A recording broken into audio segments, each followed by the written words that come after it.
With the rapid evolution of technology observed over the past couple of decades, the realm of education has changed drastically, with innovative techniques, approaches, and tools being incorporated into the process.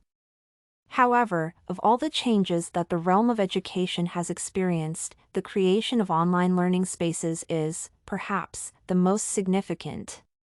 Although the goals of online learning are precisely the same as those of offline one, the methods with the help which teachers and students arrive at set goals are strikingly different.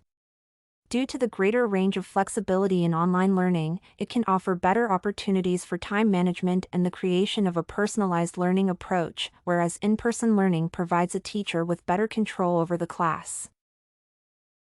Starting with in-person learning as the most common type of education, one should address the opportunity to control the extent of students' motivation and engagement carefully, adjusting the teaching approach accordingly.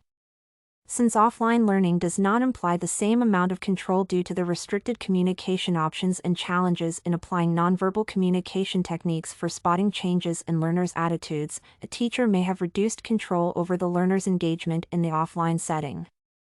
However, arguably, the extent of control over the learning process restricts the opportunities for building learners' agency and implementing the guided discovery approach, where students take the initiative in exploring the subject matter. Therefore, the level of control as an advantage is a rather contestable point. In turn, the online learning setting has a range of advantages to offer both to students and to educators.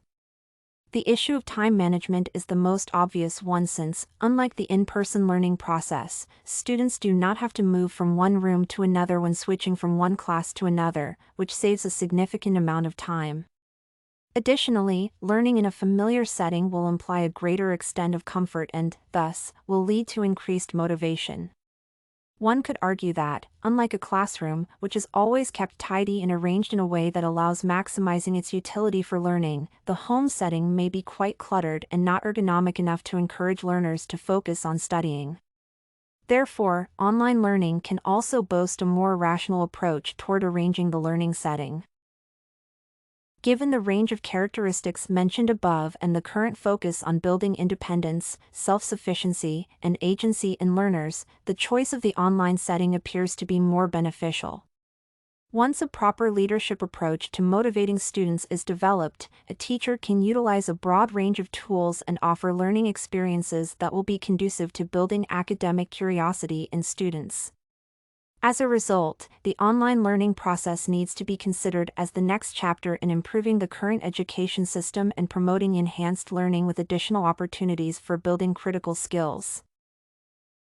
Since offline learning does not require spatial arrangements, it offers greater flexibility both to students and to teachers, which improves time management. However, offline learning creates premises for better control over students. Thus, online learning can be considered more challenging in keeping learners motivated and engaged, which calls for the implementation of an appropriate leadership strategy and the development of interactive exercises that help students remain proactive. Therefore, both types of learning have their advantages, yet online learning should be viewed as the course for the future development of the academic environment due to the potential that it offers for shared learning.